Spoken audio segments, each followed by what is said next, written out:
ప్రతి బెంగాలీ మనసులో గంగానదికి ప్రత్యేక స్థానం ఉందన్నారు ప్రధాని మోదీ. బెంగాల్ ఆత్మలో గంగానది ప్రవహిస్తుందని భావోద్వేగ వ్యాఖ్యలు చేశారు. కోల్కతాలోని హుగ్లీ నదిలో విహరించిన మోదీ గంగా జలాలు భారతీయ నాగరికత స్ఫూర్తిని మోస్తున్నాయని అన్నారు. నదీ తీరంలో పడవ నడిపే వారితో మాట్లాడిన ప్రధాని వారు కష్టపడే స్వభావాన్ని ప్రశంసించారు. అలాగే మార్నింగ్ వాక్కు వచ్చిన స్థానికులతో కూడా మాట్లాడారు.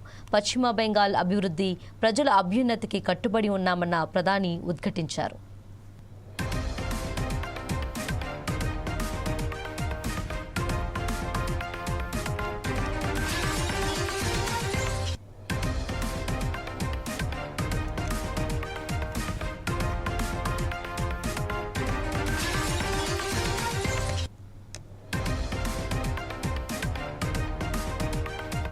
పశ్చిమ బెంగాల్ ఎన్నికల ప్రచారంలో భాగంగా ప్రధాని నరేంద్ర మోదీ విస్తృతంగా పర్యటిస్తున్నారు. రెండో దశలో ఎన్నికలు జరగనున్న జిల్లాలో ఆయన ప్రచారం నిర్వహిస్తున్నారు. పలు ప్రాంతాల్లో ఎన్నికల ర్యాలీలు నిర్వహించిన మోదీ వివిధ ప్రాంతాల్లో ప్రచారం కొనసాగించనున్నారు.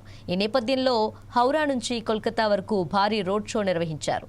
హౌరా బ్రిడ్జిపై ప్రజలకు అభివాదం చేస్తూ ర్యాలీ కొనసాగించారు. ఇక పర్యటనలో భాగంగా హుగ్లీ నదిలో బోటు ప్రయాణం చేశారు. నరేంద్ర మోదీ పశ్చిమ బెంగాల్ పర్యటనలో భాగంగా ప్రత్యేక ఆకర్షణగా నిలిచారు.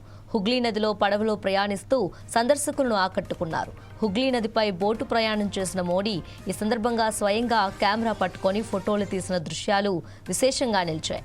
ఆయన సరళమైన శైలి ప్రజల్లో చర్చనీయాంశమైంది. ఈ పర్యటనలో భాగంగా పలు అభివృద్ధి కార్యక్రమాలకు ప్రధాని శ్రీకారం చుట్టారు. రాష్ట్ర అభివృద్ధికి కేంద్రం కట్టుబడి ఉందని ఆయన పేర్కొన్నారు. ఈ కార్యక్రమంలో స్థానిక నాయకులు, అధికారులు పాల్గొన్నారు.